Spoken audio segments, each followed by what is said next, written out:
Une fois que mon prospect est motivé, il sait quelle est la raison pour laquelle il va suivre le programme, il sait que ça a déjà aidé d'autres personnes. Maintenant, il va falloir lui donner quelque chose qui est essentiel si on veut qu'il suive jusqu'au bout. Qu'est-ce qu'on a fait pendant la première session de cette formation? On a mis en place le contexte. Le contexte dans le cadre de votre produit d'information, ça va être d'abord le plan.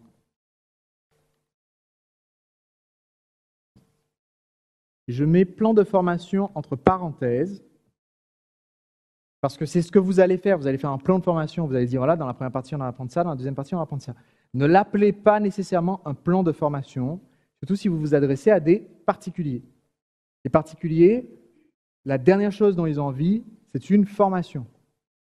Ce qui se vend bien pour un particulier, c'est un cours, à la limite, ou c'est du coaching, mais pas une formation. Une formation, c'est pour les professionnels. Donc, c'est là que vous allez donner votre plan. Alors, parlons un petit peu du plan très, très rapidement. Il y a deux parties dans votre plan.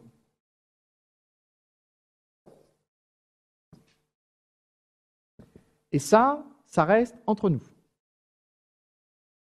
Je vais mettre...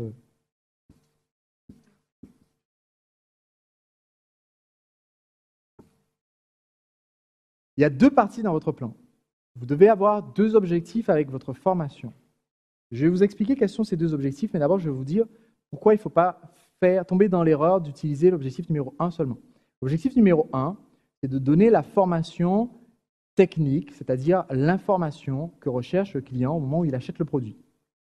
L'exemple typique. Qu'est-ce que vous pensez, à votre avis, quelle va être la question numéro 1 que va poser quelqu'un en arrivant, la recherche numéro 1 qui arrive, par exemple, sur le moteur de recherche de mon site de conseil en séduction? À haute voix, quelques exemples, à votre avis, de questions que posent les gens. Qu'est-ce qu'ils tapent dans le moteur de recherche? Comment séduire une femme? Comment draguer une femme? Comment aborder? Comment avoir un numéro? D'autres exemples? Comment avoir une copine? Comment inviter une femme à rendez-vous? Comment éviter les râteaux? Comment trouver l'amour? Comment draguer la secrétaire? J'ai effectivement cette recherche qui apparaît. Comment draguer la caissière? Comment draguer dans un ascenseur? Pas forcément. Mais j'ai déjà eu des trucs un peu bizarres. Je dois être premier sur comment draguer avec un cheval. Comment draguer dans l'avion. Il y a des recherches un peu spécifiques. Parmi les recherches, vous en avez cité quelques-unes, effectivement. Il y a aussi technique de drague, phrases d'approche, éviter les râteaux, c'est aussi un des exemples qui revient souvent. Donc il y a des questions qui sont des questions très vastes. Des questions existentielles. Qu'est-ce que l'univers? C'est un peu ça. Hein. Je dis, voilà, bonjour, on fait une session de questions-réponses, je vais répondre à toutes vos questions. Donc, voilà ce que je veux que vous fassiez. Vous m'indiquez votre question dans le formulaire qui apparaît juste en dessous de cette conférence. Comme ça, je vais vous répondre. Soyez très spécifique, expliquez-moi votre cas, comme ça, je peux vous répondre à vous. Donc, on va mettre, ma question, c'est, comment séduire? Je dis, bon, ben, je vais passer à la question suivante. Donc, il y a des questions très vastes. Et il y en a d'autres, par contre, qui ont les questions, quelle est la technique d'approche qui marche à tous les coups? Quelle est la phrase que je dois dire pour prendre un numéro de téléphone? Ça, c'est beaucoup plus fréquent. Le problème, c'est que si dans ma formation, dans mon cours, dans mon livre, mon DVD, je dis juste, bon ben voilà la phrase d'approche, d'accord? Et que je dis, ben, parce qu'il y a effectivement une phrase d'approche qui marche à tous les coups. Est-ce que vous voulez que je vous la révèle? C'est un secret. Bonjour. Ça marche très très bien. Sauf que c'est que le début. Ce n'est pas tout ce qui doit être dit. Le problème, c'est que si je me contentais dans mon produit, parce qu'il y a plein de trucs après. En fait, la vraie phrase d'approche qui marche à tous les coups, c'est plus proche de « Hey !» ou bien de « Salut !» Parce qu'il faut qu'il y ait l'énergie derrière, il faut qu'il y ait de l'enthousiasme, il faut qu'il y ait de la bonne humeur, il faut qu'on apporte quelque chose. Juste « Bonjour », c'est un peu sec. Mais « Bonjour », ça marche aussi bien. Le problème, c'est que si dans mon produit d'information, je mets « Bon, voilà le plan de formation ». En premier, nous allons apprendre quelle est la phrase la plus efficace, c'est « Bonjour ». En deuxième, nous allons apprendre les différentes variantes. Bonjour, salut, hey, hello et hi. Et en troisième, nous allons apprendre les phrases à éviter, comme salut, t'as pas 10 balles, t'as pas un numéro, la mise, t'as pas un 06, ou encore Tu sais que ton père, c'est un voleur. Qui connaît cette phrase? Elle existe vraiment. J'ai déjà entendu un gars dire ça à une fille dans la rue pour l'aborder.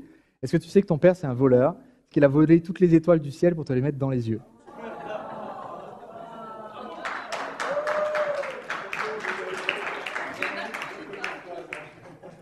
Alors, j'ai vécu en Guadeloupe pendant longtemps. J'ai vu des ouragans, j'ai vu des cyclones. J'ai jamais vu quelqu'un se prendre un vent aussi violent que le mec qui a dit ça. Donc, effectivement, ça pourrait être dans la catégorie, partie numéro 3, quelle est l'erreur fatale à ne jamais commettre. Ça pourrait être effectivement là-dedans. Mais je ne peux pas donner uniquement la technique. Parce que si je donne uniquement la technique, mon prospect va être incapable de réellement l'utiliser. Si je lui donne juste la phrase, même si je lui donne le reste de la phrase, même si je lui dis, voilà, écoute, dans mes ateliers, il y a déjà eu 50 clients différents qui ont dit exactement la phrase suivante, et ça a très bien marché pour eux, et je lui dis la phrase, qu'est-ce qui va se passer? Il va lire la phrase. Bonjour, alors, en plus, c'est... Bonjour, excuse-moi de t'interrompre juste un instant. Je cherche une idée de cadeau pour une copine qui a son anniversaire bientôt. Mince, c'est marqué compléter par rapport à ce qu'elle dit à ce moment-là. Non? Non.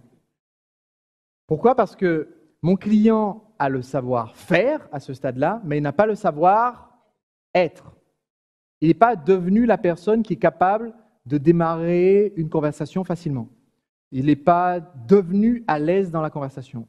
Il n'est pas devenu intéressant dans les 5 premières minutes. Il n'est pas devenu énergique. Donc dans mon programme, je suis obligé d'avoir d'un côté une partie qui est la technique. Je suis obligé de l'autre côté d'avoir une partie qui est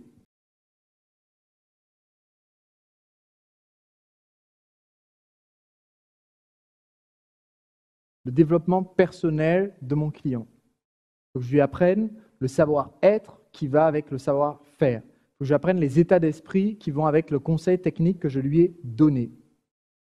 Si vous lisez des livres sur la vente, j'en ai énormément. J'ai acheté énormément de livres sur la vente, comment vaincre les objections de ses clients, comment téléphoner, comment rédiger un script de vente téléphonique. Et il y a des livres de tous les niveaux de qualité. Sur une échelle de 0 à 10, vous trouvez des livres qui sont au niveau moins 0,75 et d'autres qui sont jusqu'au niveau 9,999. Et tous les livres qui sont au niveau 9,99 ont quelque chose de commun, c'est qu'ils commencent par se focaliser sur l'état d'esprit qu'il faut avoir au moment où on interagit avec le client.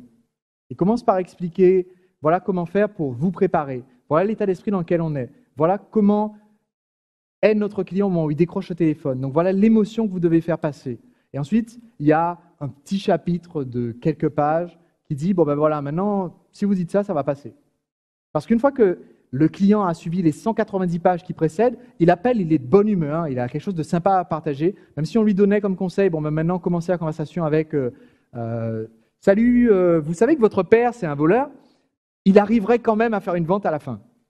Alors que les livres qui sont au niveau moins 0,75 sur 10, c'est les livres qui vont commencer par, bon ben écoutez, on va vous donner 23 phrases, il y en a sûrement une qui va marcher, donc essayez les 23. Si vous n'avez pas 23 prospects, ben rappelez les mêmes avec une phrase différente en changeant un peu de voix, et vous verrez si ça marche.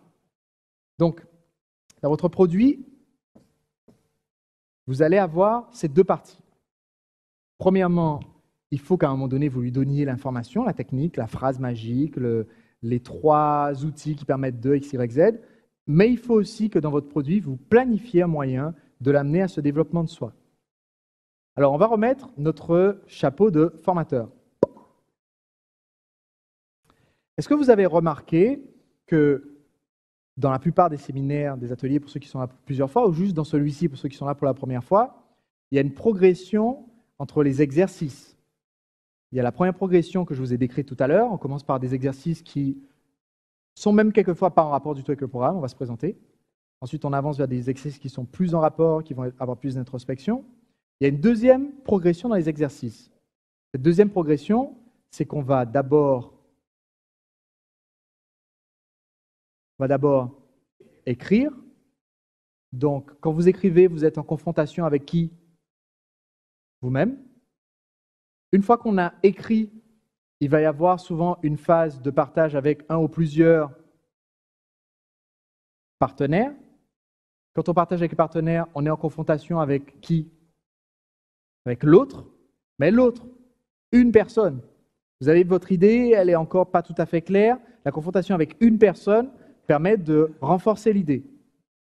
Et à quel moment est-ce qu'on a la confrontation avec l'ensemble du groupe, c'est-à-dire la présentation de certaines réponses par rapport à tout le monde ou les questions-réponses? On le fait à quel moment? Après. Ça vient dans l'étape suivante. Si on attaque directement le séminaire par « Bonjour, je suis Sébastien, le marketeur français, bienvenue dans ce séminaire, on va apprendre comment créer un produit. Est-ce que quelqu'un veut bien se lever et nous expliquer son produit d'information à haute voix, s'il vous plaît ?» Là, on va entendre les criquets au fond de la salle. Une petite mouche qui vole.